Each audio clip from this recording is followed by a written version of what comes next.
வணக்கம் நண்பர்களே, mastering Microsoft power query video சீரீஸ்க்கு உங்களை வரவேற்கிறேன். இது வீடியோ நம்பர் 15. இந்த வீடியோவில் நம்ம பார்க்க போகிறது merging queries with right outer join type அப்படின்றது தான் பார்க்க போகிறோம். நேரத்தை கடத்தாமல் பவர் குவெரியில் டேட்டா செட்டை லோட் பண்ணி ரைட் அவுட்டர் ஜாயின்னா என்ன, அந்த மாதிரி சிச்சுவேஷன் எங்கே ஹெல்ப் பண்ணோம் அப்படின்றத பார்க்கலாம். ஓகே, ஸோ இந்த வீடியோவில் நம்ம வந்து 2 டேபிளில் லோட் பண்ணி இந்த ரைட் அவுட்டர் ஜாயின் அந்த டைப் ஆஃப் ஜாயினை வச்சுட்டு மர்ஜ் பண்ண போகிறோம். ரொம்ப இன்ட்ரெஸ்டிங்கான எக்ஸாம்பிள். வாங்க இப்போ நம்ம என்ன பண்ண போகிறோம், பவர் குவெரி எடிட்டரை லான்ச் பண்ணிவிட்டு டேட்டா செட்டை உள்ள லோட் பண்ணலாம்.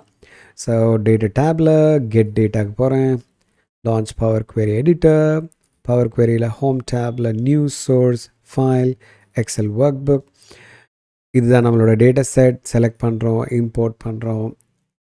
மறுபடியும் லாஸ்ட் டைம் சொன்ன மாதிரியே தான் நம்ம அண்டர்ஸ்டாண்டிங்காக 2 டேபிளையுமே ஒரே எக்ஸலில் வச்சுருக்கேன்.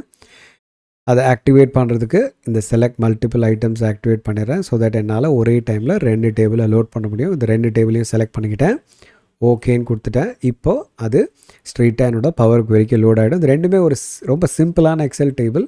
ஸோ ட்ரான்ஸ்ஃபர்மேஷன் பெருசாக எதுவும் தேவைப்படலை. Promote headers and change type ரெண்டுத்தையுமே நம்ம அக்ரி பண்ணிக்க போகிறோம். நம்ம என்ன பார்க்கணுன்னு நினைக்கிறோன்னா, இந்த மெட்டீரியல் காஸ்ட்டில் தான் நம்ம மர்ஜிங் பண்ண போகிறோம். மர்ஜிங் பண்ணி நம்ம என்ன பார்க்கணுன்னு நினைக்கிறோன்னா, எந்தெந்த மெட்டீரியலுக்கு எவ்வளோ பிளான் பண்ணியிருக்காங்க, ப்ரொடக்ஷன் எவ்வளோ குவான்டிட்டிஸ் பிளான் பண்ணியிருக்காங்கன்னு நமக்கு பார்க்கணும். ஏன்னா ப்ரொடக்ஷன் ரிக்குவயர்மெண்ட்டில் பார்த்தீங்கன்னா மெட்டீரியல் ஐடி இருக்குது, எவ்வளோ குவான்டிட்டி ப்ரொடியூஸ் பண்ண போகிறோன்றத இங்கே மென்ஷன் பண்ணியிருக்காங்க. இந்த நம்பர்ஸ் தான் எனக்கு அங்கே வரணும். வந்தால் தான் என்னால் டோட்டல் காஸ்ட் எவ்வளோ ஆகுன்றதை கண்டுபிடிக்க முடியும். ஸோ அப்படின்னா நான் நார்மல் மர்ஜிங் பண்ணுறேன், லெஃப்ட் அவுட்டர் பண்ணனா என்ன ஆகும், இந்த ஒவ்வொரு மெட்டீரியல் ஐடியும் எடுத்துக்கிட்டு போயிட்டு ப்ரொடக்ஷன் ரிக்குவயர்மெண்ட்டில் இருக்கிற மெட்டீரியல் ஐடியோட மேட்ச் பண்ணோம். ஸோ மேட்ச் ஆகிற மெட்டீரியல் ஐடிஸோட குவான்டிட்டிஸ் எல்லாம் வர ஆரம்பிச்சிடும். மேட்ச் ஆகாத மெட்டீரியல் ஐடிஸோட குவான்டிட்டிஸ்லாம் என்னவா வரும், நல்லுன்னு வந்துடும். ஏன்னா all from the left table, only the matching from the right table. All from the left table, only the matching from the second table. கரெக்டுங்களா? சரி, அப்போ நம்ம இதை ஃபஸ்ட்டு நார்மல் லெஃப்ட் அவுட்டர் பண்ணுவோம், அதுக்கப்புறமா அந்த சிச்சுவேஷன் உள்ளே கொண்டு வருவோம். ஸோ நான் மெட்டீரியல் காஸ்ட்டில் இருக்கேன், மர்ஜ் queries பண்ணுறேன். ஸோ டாப் டேபிள் பார்த்தோம், ஃபஸ்ட் டேபிள்னால் நம்மளோட மெட்டீரியல் காஸ்ட்டு, செகண்ட் டேபிள் என்ன, ப்ரொடக்ஷன் ரிக்குவயர்மெண்ட். ரெண்டுத்துக்கும் உள்ள common column material ID. Select பண்ணிவிட்டு லெஃப்ட் அவுட்டர் அப்படின்னு வச்சுட்டு ஓகேன்னு கொடுக்குறேன்.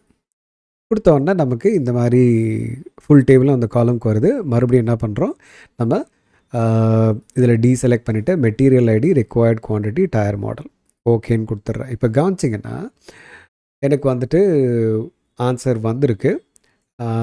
எல்லாத்துக்கும் வந்திருக்கா அப்படின்னு எனக்கு பார்க்கணும்.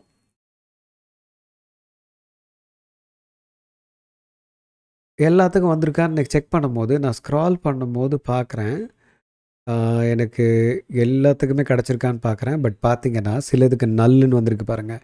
அப்படின்னா என்ன அர்த்தம், இந்த மெட்டீரியல் ஐடிக்கு அவங்க ப்ரொடக்ஷனை பிளான் பண்ணவே இல்லைன்னு அர்த்தம். மெட்டீரியல் 4க்கு அங்கே ப்ரொடக்ஷன் பிளானிங்லேயே இல்லைன்னு அர்த்தம். மெட்டீரியல் ஐடி 4 இங்கே நமக்கு இல்லை. இப்போ பார்த்தீங்கன்னா 1 2 3 தான் இருக்குது, 4 and 5 இல்லை. ஸோ வெரி கிளியர், அது இல்லைன்றது கிளியராக தெரிஞ்சிருச்சு. இப்போ நம்ம பண்ணது லெஃப்ட் அவுட்டர். அப்படின்னா ஃபஸ்ட் டேபிளில் இருக்கிற மெட்டீரியல் ஐடியெல்லாம் கொண்டு போய் செகண்ட் டேபிளில் மேட்ச் பண்ணுது. சரி, இப்போ நான் வந்து கொஞ்சம் என்னோடய சினாரியோ சேஞ்ச் பண்ணுறேன். எனக்கு என்ன தெரியணுன்னா, மெட்டீரியல் மாஸ்டர்லேயே இல்லாத மெட்டீரியல்ஸ்க்கு ஏதாவது பிளான் பண்ணியிருக்காங்களா ப்ரொடக்ஷனை அப்படின்னு பார்க்கணும். அதாவது என்கிட்ட அதுக்கான காஸ்ட்டே இல்லை, பட் காஸ்ட்டே இல்லாத மெட்டீரியல்ஸ் ஏதாவது பிளானிங் பண்ணியிருக்காங்களான்னு எனக்கு தெரியணும். அப்படின்னா செகண்ட் டேபிளில் அந்த மெட்டீரியல் ஐடி இருக்கும், பட் ஃபஸ்ட்டு டேபிளில் அந்த மெட்டீரியல் ஐடி இருக்காது. ஸோ இல்லாத ஒரு மெட்டீரியல் ஐடிக்கு பிளானிங் நடந்திருக்கான்னு எனக்கு பார்க்கணும். ஸோ நான் என்ன பண்ண போகிறேன், என்னோடய மர்ஜிங் ஸ்டெப்ஸ் எல்லாத்தையும் டெலீட் பண்ணிவிட்டேன். I'm gonna do that for you again.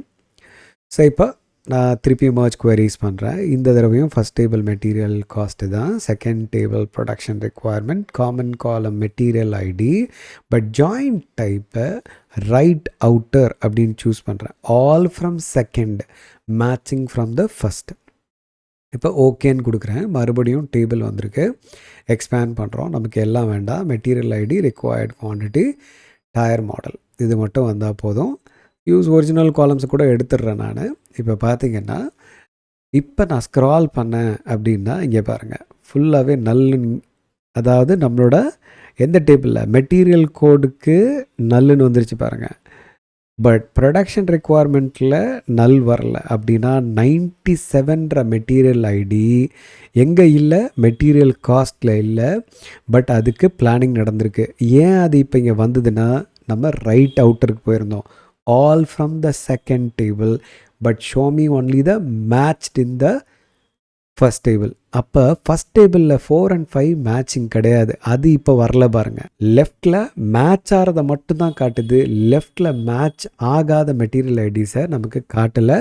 இப்போ ரைட் சைட் செகண்ட் டேபிளில் மேட்ச் ஆகாததை மட்டும் நமக்கு காட்டுது. இது மூலிமா நான் என்ன பார்க்க முடியுதுன்னா, என்கிட்ட இல்லாத காஸ்ட்டே இல்லாத மெட்டீரியல் ஐடிக்கு பிளானிங் நடந்திருக்கு. ஸோ பிளானிங் டிபார்ட்மெண்ட் ஃபோன் பண்ணி என்னப்பா பண்ணி வச்சுருக்கீங்க, நீங்கள் பிளானிங் போட்டு வச்சுருக்கீங்க, அந்த மெட்டீரியலுக்கான காஸ்ட்டே இல்லை, வெண்டர் நமக்கு இன்னும் கொட்டேஷன் அனுப்பல, நீ பாட்டு பிளான் பண்ணி வச்சுருக்க, என்ன காஸ்ட்னு எப்படி கால்குலேட் பண்ணுறது, எப்படி பட்ஜெட் போடுறதுன்றதை இப்போ நம்ம கண்டுபிடிக்க முடியும். ஸோ இந்த சிச்சுவேஷன்ஸு தான் ரைட் அவுட்டர் ஜாயினை நமக்கு ஹெல்ப் பண்ண வைக்கிது.